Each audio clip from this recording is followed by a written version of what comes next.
Olá, queridos, que bom estar aqui com vocês novamente.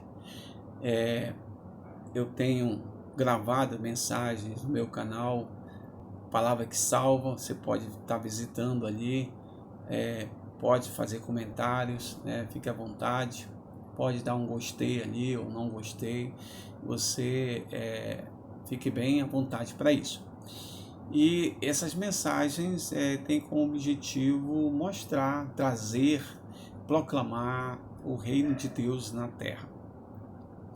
E eu quero compartilhar com os irmãos uma reflexão muito legal que está baseada em livro de Salmos, Salmo 91, que diz assim: aquele que habita no esconderijo do Altíssimo, à sombra do Onipotente descansará. Então, o que é essa sombra? Por que sombra? Para que serve essa palavra sombra nesse contexto de Salmos? E é isso que eu quero explorar um pouco. Para isso, eu vou buscar na teoria de Carl Gustav Jung, que foi um psicólogo que nasceu em 1875 e morreu em 1961. Através da sua teoria da psicologia analítica, dos arquétipos, do inconsciente coletivo, ele trouxe uma gama de conhecimento científico para a contribuição e o crescimento, expansão e desenvolvimento da psicologia. Então, assim, uma das situações de buscá-lo como um teórico é simplesmente confirmar o que a palavra já fala há muitos e muitos anos atrás. Então, é uma confirmação daquilo que o salmista relata nesse salmo. Então, essa teoria vem confirmar isso. Eu vou mostrar para vocês agora. Então, começa-se a partir de que Jung ele fala que existe a consciência e o consciente e o inconsciente. E no meio dessas duas instâncias há o ego. O ego sou eu, a pessoa. Né? Eu sou o centro dessa consciência.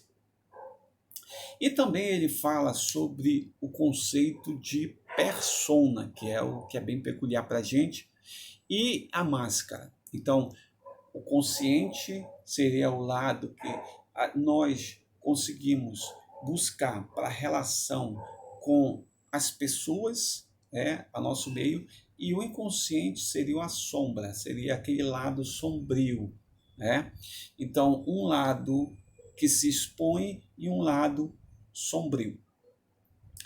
A máscara ou a persona ele traz do teatro grego, aonde ele observa os atores se apresentando para uma plateia, para um público, né?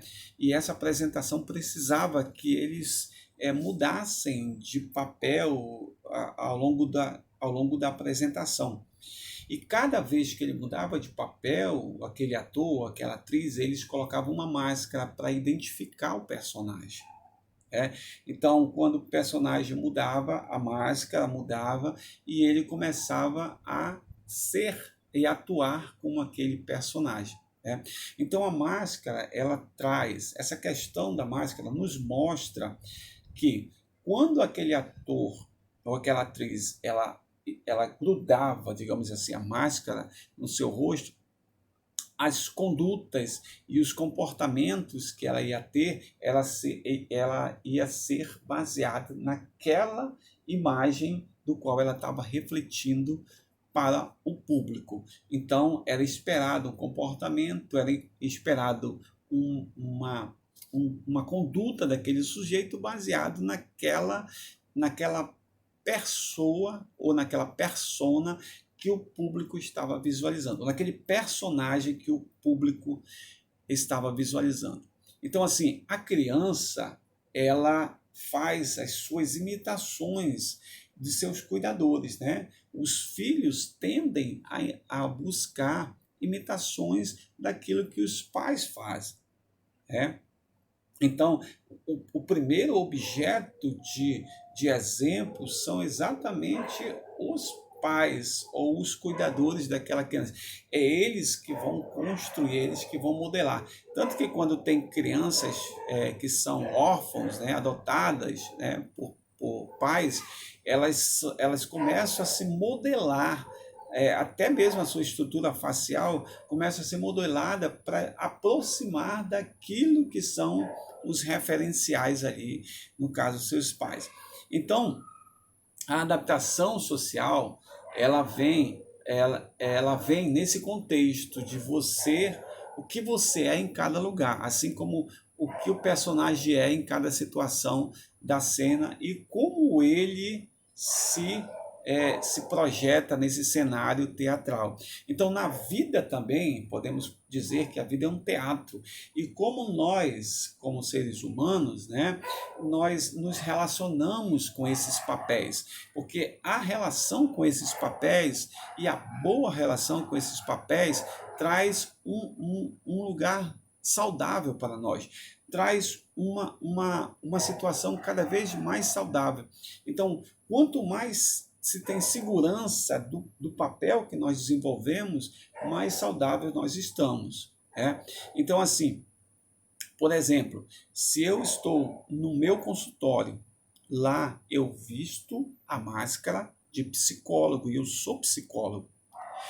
Se eu estou numa igreja e sou pastor daquela igreja, então lá eu entro, visto a máscara como um pastor para aquela igreja.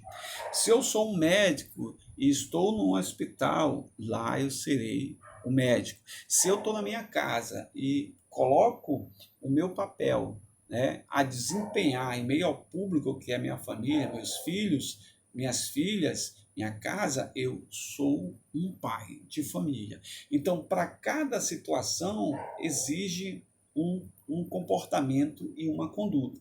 O problema é que quando a gente utiliza essa máscara e quando precisar fazer a troca para outro papel, a gente não se permite fazer, aí isso se torna prejudicial para nós. Por exemplo,